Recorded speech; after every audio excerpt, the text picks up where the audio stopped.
అసలు మేము ఈ ప్రెస్ మీట్ పెట్టడానికి కారణం ఏంటంటే, మా శివశక్తులకి కానీ, జోగినీలకు కానీ మొన్న అయిన బలకంపేట ఎల్లమ్మ కళ్యాణంలో అవమానం జరిగిందా? ఇక్కడ చాలామంది జోగినీలను బాగా కొట్టారు, కొట్టి లాఠీచార్జ్ చేశారు, పోతురాజులను కొట్టారు. పోలీసులే రథం ఊరేగింపు చేశారు. ఆ రథం ముందు ఒకప్పుడు కొబ్బరికాయ కొట్టి జోగాట ఆడి పక్కకు జరిగిపోతే ఆ రథం తీసుకెళ్లేవాళ్ళు. ఇప్పుడు అక్కడ తంబలబాజా లేదు, వాయిద్యాలు లేవు, ఏం లేదు, పోలీస్ వాళ్ళే తీసుకెళ్తున్నారు. రైట్, మీరు అట్లాగే చేయండి, మమ్మల్ని కూడా ఆపేస్తున్నారు. మా ఒడిబియ్యం అమ్మవారి కళ్యాణంలో ఆ చీర అమ్మవారి ఒడి మీద వేసే ఒకటి ఉండేది, అది కూడా లాగేసుకున్నారు. ఇప్పుడు మేము ఏం డిమాండ్ చేస్తున్నామంటే, ఎందుకు ఈ వివక్షత? గవర్నమెంట్ అఫీషియల్గా ఇంత జరిగినాక కూడా ఎందుకు ఒక ప్రెస్ మీట్ పెట్టి మీకు ఏం కావాలి, లేకపోతే ఒక సమీక్ష నిర్వహించి ఒక మీటింగ్ పెట్టి, మీటింగ్లు చాలా పెట్టారు. ఇక మేము మీటింగ్లు ఇవన్నీ వేస్ట్. మేము ఒకటే నిర్ణయించుకున్నాం ఏంటంటే, ఈ సంవత్సరం అక్కడ జరిగిన అవమానానికి బలకంపేట కానీ, మహంకాళి కానీ, గోల్కొండలో కానీ బోనాలు మాతోనే, మీ అందరికీ తెలుసు కదా, బోనం అంటేనే మేమందరం సామూహికంగా ఇక్కడ ఉన్న వాళ్ళందరి నిర్ణయం ప్రకారమే మేము ఈ సంవత్సరం మహంకాళి టెంపుల్కి బోనాలు తీసుకురావట్లేదు. ఎప్పుడైతే ప్రభుత్వం దిగొచ్చి మా విషయాలు, మా విన్నపాలు మన్నిస్తారో, మా నీడ్స్ ఏమున్నాయో, మా కోరికలు ఏమున్నాయో, మాకేం కావాలనుకుంటున్నామో అవి అడిగి మీరు తెలుసుకొని మీరు జాతర నిర్వర్తిస్తేనే మేము రాగలుగుతాము. శ్యామలకు ఒకదానికి గ్రీన్ కార్పెట్ వేసి మిగతా వాళ్ళని ఇబ్బంది పెడతానంటే నేను ఒప్పుకోను. చెప్పారు అట్లా కూడా, డీసీపీ గారు నన్ను కూర్చోబెట్టి మాట్లాడారు.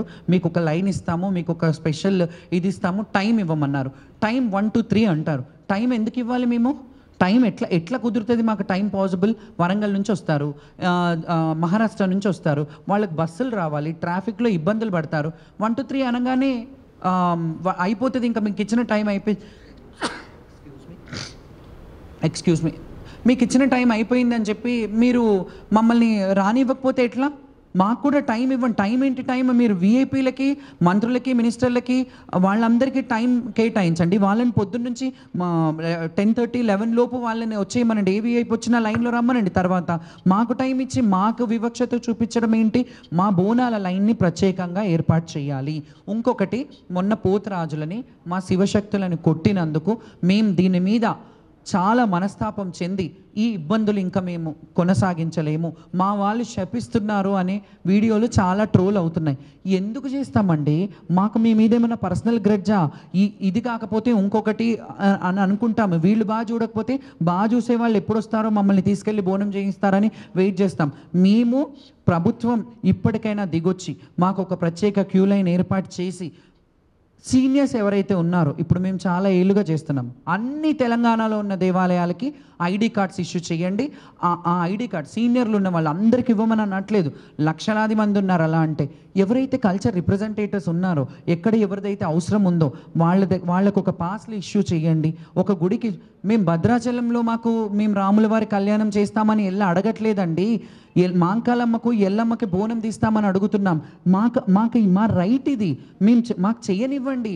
మీరు ముఖ్యమంత్రి గారు, నా రిక్వెస్ట్, మేము గతంలో కొన్ని ఇబ్బందులు జరిగిన వాటికి వాస్తవమే, కానీ ఇప్పుడు ఇంకా బాగా చేస్తారు అని మేము దీన్ని మీ చాలా వెయ్యి కళ్ళతో ఎదురు చూసాం. కానీ ఎవ్వరు కూడా, కన్సర్న్ మినిస్టర్లు కూడా ఎప్పుడు ఒక ప్రెస్ మీట్ పెట్టి లోపల నన్ను పిలిచి మాట్లాడతారు, అయిపోతుంది. మీరెందుకు అఫీషియల్గా ప్రెస్ మీట్ పెట్టి చెప్పట్లేదు? శివశక్తులకు ఒక క్యూ లైన్ పెడతాము, సీనియర్స్కి ఒక ఎండోమెంట్ డిపార్ట్మెంట్ ఎందుకు వేయరండి? గుళ్ళల్లో మమ్మల్ని కూడా మెంబర్స్ వేయండి, మా శివశక్తులను కూడా మెంబర్స్ని చేయండి. మాకు కూడా రైట్ ఉంది కదా, మేము సేవ చేస్తున్నాం కదా. సీతక్క గారు గతంలో అసెంబ్లీలో మాట్లాడారు, ఏమని? బోనాలు మోజామీజంలకు వీళ్ళకిచ్చే వృత్తి కానీ, అర్చకులకు ఇచ్చే వృత్తి కానీ మా శివశక్తులకి, పోతన్నలకు ఇవ్వమని అడిగారు ఆవిడ. మీరు ఆ వీడియో చూసుకోండి, అసెంబ్లీలో మాట్లాడారు. బోనాల కల్చర్ వచ్చాక ఎందుకు మర్చిపోతున్నారు? అది కల్చర్ని ముందే కొంచెం, అంటే ఇట్లా మీరు మాట్లాడే మాటలు మీకైతే తెలిసి ఉంటుంది కదా, మీరు దాన్ని ఎందుకు ముందుకు తీసుకెళ్ళట్లేదు? శివశక్తులకు పెన్షన్ ఇవ్వమన్నారు, వృద్ధులకు ఇవ్వండి. 50 ఏళ్ల పైన పడిన శివశక్తులు ఎవరన్నా ఉంటే వాళ్ళకి ఇవ్వండి. శివశక్తులకి గౌరవప్రదమైన జీవితం గడపాలని అనుకుంటారు. ఆ ఏరియాలో, ఏ ఎమ్మెల్యే ఏరియాలో ఏ గుడి ఉంటుందో ఆ గుడిలో నిధిలో నుంచి సంవత్సరానికి ఒకసారి సంవత్సరానికి ఒక్కరోజు ఒక్క జాకెట్ బట్టి ఒక కుడక ఇవ్వండి మా శివశక్తులకి, గౌరవంగా ఒక షాల్ వేసి సత్కరించండి. వాళ్ళ బోనం వస్తున్నప్పుడు మీరు వెల్కమ్ చేయండి. మీరు మినిస్టర్లకు ఎట్లాగైతే చేస్తారో వాళ్ళకి వెల్కమ్ చేయండి. పోతురాజులను కొడతారా అండి? ఇప్పటి వరకు ఎప్పుడైనా పోతురాజులను కొట్టే కల్చర్ ఉందా? మేము పోతురాజుల్లో శివశక్తుల్లో కూడా మీరు అంటారు వాళ్ళల్లో కూడా కొంత మిస్బిహేవ్ చేస్తున్నారు అనేది ఉంది రైట్. కానీ మీరు అఫీషియల్గా ఇలా చెయ్యొద్దు, ఒక కమిటీ ఉంది, మీరే వేయండి కమిటీ. మీ ఇష్టం ఉన్న వాళ్ళని వేసుకోండి, మమ్మల్ని ఏమని అనట్లేదు. మీకు ఐడియా ఉన్న వాళ్ళతో పిలిపించి వాళ్ళని ఒక కమిటీ వేయండి. కానీ అట్లీస్ట్ మా వాయిస్ వాళ్ళ వరకు వెళ్ళేలాగా చేయండి. మీ దగ్గర పెట్టుకోండి. మేము ఆడపడుచులం, మీరు బాగుండాలి, రాజు బాగుంటే రాజ్యం బాగుంటుంది అని కోరుకునే వాళ్ళం. మేము బోనాలు చేసినా, మేము బొట్లు సమర్పించినా మా పిల్లల జల్లలకు కాదండి, రాజు రాష్ట్రం బాగుండాలని చేసే విధానాన్ని మీరు ఒక దృష్టి పెట్టుకొని దీనికి ఒక స్పెషల్ కేటగిరీ కింద ఇది చేసి, సీఎం గారు గతంలో ట్రాన్స్జెండర్కి కానీ జోగినీలు కానీ ఎమ్మెల్సీలు ఇస్తానన్నారు కదా అయ్యా. చాలామంది ఉన్నారు, చంద్రముఖి ట్రాన్స్జెండర్ కమ్యూనిటీ గురించి మాట్లాడుతుంది, లైలా వరంగల్ లైలా ట్రాన్స్జెండర్ కమిటీ గురించి వాళ్ళని తీసుకోండి అయ్యా. ఆంగ్లో ఇండియన్స్ని వద్దు, మీ ట్రాన్స్జెండర్స్కి ఇస్తామన్నారు కదా, ఆలోచించండి. చదువుకున్న వాళ్ళు చాలామంది నేను అంటున్నాను కదా, మాకు ఏమీ అవసరం లేదు. మేము గుడికి వెళ్తా అంటే మాకు ఈ పర్సన్ ఉంది కదా, ఎక్కడో వరంగల్ నుంచి వచ్చారు, అక్కడ వాళ్ళు వచ్చారు కదా, వీళ్ళని పెట్టండి. మేము అవసరం లేదు, వాళ్ళ దగ్గరికి వెళ్ళి రిక్వెస్ట్ చేస్తాం, మాకు ఇది కావాలి, మాకు గుడికి వెళ్ళాలి, మీరు వాళ్ళకి పాసులు ఇవ్వండి. విఐపి పాసులు అన్ని గుళ్ళల్లో ఎవరెవరికి ఇస్తారండి? ప్రోటోకాల్ ఉన్న వాళ్ళందరికీ విఐపి మేము కాదా? అట్లీస్ట్ మేము ఇచ్చే స్థాయికి మమ్మల్ని చెయ్యండి. మేము కూడా 10 మందిని గుడికి పంపిస్తే మా తరఫున మనుషులు, మా శివశక్తులు ఒక గుడికి పోతున్నామమ్మా, ఏడుపాయలకు పోతున్నామమ్మా, కొంచెం చెప్పండి అమ్మా అక్కడ దర్శనం కావాలని ఇదే అడుగుతారు, ఇంకేం అడగరు. దర్శనం చెప్పండి అమ్మా. మాకు ఆ హక్కు, ఆ రైట్ లేదు.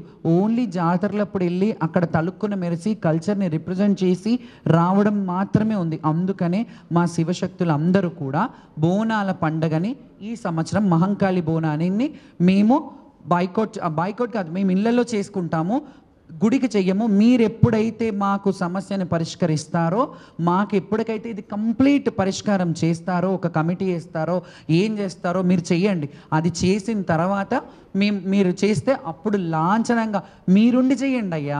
మీరుండండి, మీ దగ్గర మా ఆటపాట ముందు ఉంటుంది. గవర్నమెంట్ మమ్మల్ని కలుపుకొని వెళ్ళండి. మా శివశక్తులను ముందు బోనాలు పెట్టి మీరు వెనకాల పట్టు వస్త్రాలు తీసుకొని రండి, ఎంత బాగుంటుంది. ఇంకొకటి బంగారు బోనం గురించి కూడా ఒక చరిత్ర చెప్పాలి నేను.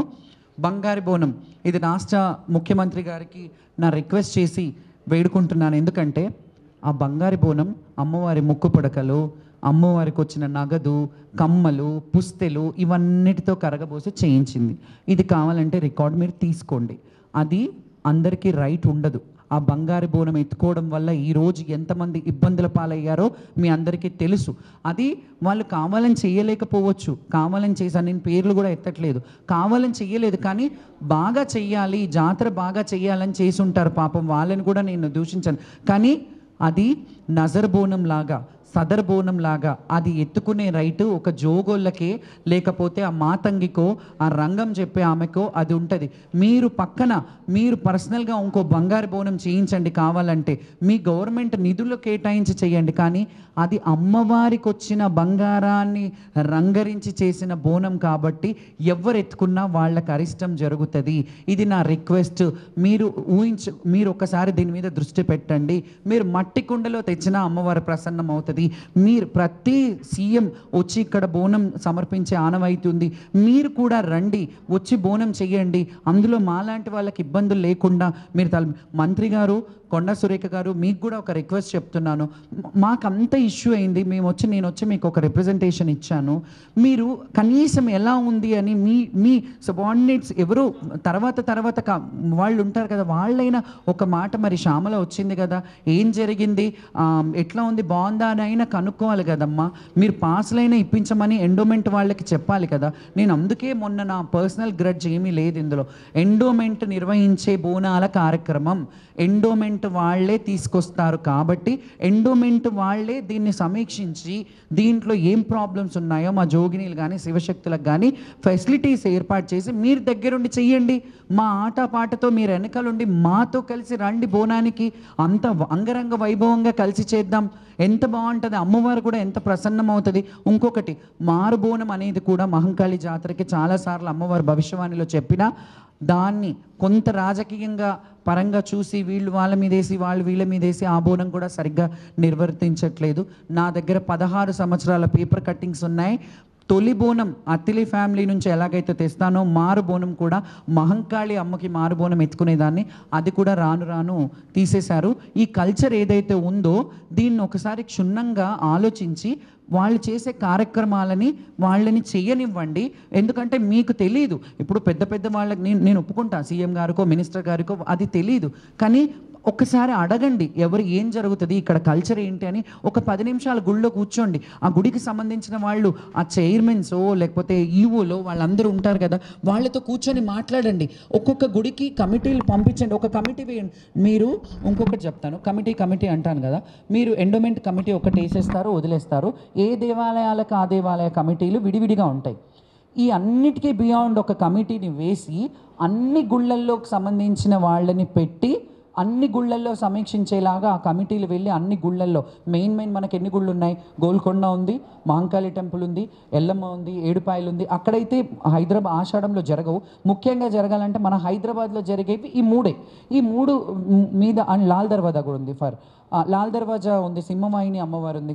అక్కడ కమిటీలను ఏర్పాటు చేసి లాల్ దర్వాజాలో కూడా సింహవాహిని అమ్మవారిని అడుగుతాను, నేను రిక్వెస్ట్ చేస్తాను. అక్కడ చిన్న ప్లేస్, బోనాలు వెళ్ళినా దర్శనానికి వెళ్ళినా చిన్నగా ఉంటుంది, ద్వారాన్ని కొంచెం పెద్దగా చేసి లైన్ కొంచెం పెద్దగా మూవ్ అయ్యేలాగా చేయండి అని చాలాసార్లు రిక్వెస్ట్ చేశాను. ఇప్పుడు కూడా ఈ వేదిక మీద ఇప్పుడు చెప్తున్నాను, అది కూడా ఒకసారి ఆలోచించండి. ఆ ద్వారాన్ని పెద్దగా చేయడం వల్ల వెళ్ళే లైను వచ్చే లైను చాలా ఇబ్బందిగా ఉంటుంది, అందులోనే బోనాలు ఎక్కిస్తారు. అది ఒక చిన్న 20 by 8 10 ఎంతో ఉంటుంది ఆ గుడి మొత్తం. ఆ గుడిలోనే ఆ బోనాలన్నీ లక్షలాది మంది తెచ్చే బోనాలన్నీ అన్నీ అక్కడే ఉంటాయి. కాబట్టి కొంచెం సింహద్వారాన్ని పెద్దగా చేయడము, ఆడవాళ్ళకి సపరేట్ లైన్లు వదిలేసేయడము, ఇలాంటివన్నీ చెయ్యండి. మంచిగా చెయ్యండి, బాగా చేయాలని కోరుకుంటున్నాను. కానీ మేము మనస్తాపంతో ఉన్నాం, మేము బాధపడుతున్నాం, మేము ఆడబిడ్డలం, మేము రోధిస్తున్నాం. మీరు ఒక్కసారి ప్రభుత్వం దిగొచ్చి మా గురించి మాకేంటి అక్కడ గుడి దగ్గర ఏంటి ఒక స్పెషల్ లైన్ పెడతారా? బోనాలు తీసుకెళ్లేటప్పుడు మీరు ఎవరన్నా ఉండి లాంఛనంగా మాకు ఒక విలువ గౌరవప్రదమైన జీవితం కల్పించడానికి ఇంకెన్నేళ్ళు బ్రతుకుతారండి? 100-200 సంవత్సరాలు వేసుకొని రాలేదు కదా. ఉన్నన్ని రోజులు కల్చర్ చేయగలుగుతాను. రేపు నాకు కాళ్ళు చేతులు పనిచేయవు, నడవలేని పరిస్థితిలో ఉంటాను, నేను గుడికి రాలేను కదా. గుడికి ఇన్నేళ్ళు 30-40 సంవత్సరాలు అమ్మవారికి సేవ చేసి సడన్గా నాకేమన్నా అవుతే నేను కాళ్ళు రెక్కలు మంచిగా ఉన్నప్పుడే మీరు మా మీద వివక్షత చూపిస్తున్నారు. మేము రేపు చెప్పబడ్డాక ఇంకా మా పరిస్థితి ఏంటి? కాబట్టి ఒక్కసారి సీఎం గారు అండ్ మినిస్టర్ గారు మీరు అందరూ ఒక కమిటీలో మాట్లాడుకొని ఈ శివశక్తుల గురించి నేను ఒక్కదాన్ని మాట్లాడితే బాగుండదు, వీళ్ళందరూ కూడా ఏకదాటిగా మేమందరం ఈ సంవత్సరం శివశక్తుల బోనాలు మహంకాళికి తేవట్లేదు. ఎందుకు అంటే కేవలం రాజకీయం వల్లనే, రాజకీయం చేస్తున్నారు కాబట్టే ఇప్పుడు చెప్తున్నాను. మీరు ఆ రాజకీయం కాకుండా మాకేమన్నా స్పెషల్ ఫెసిలిటీస్ ఏర్పాటు చేస్తే అంగరంగ వైభవంగా మేమందరం సామూహికంగా అమ్మవారికి దీపమాల, అమ్మవారి చుట్టూ మెడలో మాల ఎట్లా ఉంటుందో మా బోనాలు అన్నీ కలిపి ఆ గుడి చుట్టూ మేము వేసి బోనాలు ఎత్తుకొని ఆటి పాడి అమ్మవారికి సమర్పిస్తాం. ఇది మా రిక్వెస్ట్. అండ్ ఒకరిద్దరు మాట్లాడతారు, వాళ్ళ రిక్వెస్ట్స్ కూడా వినండి.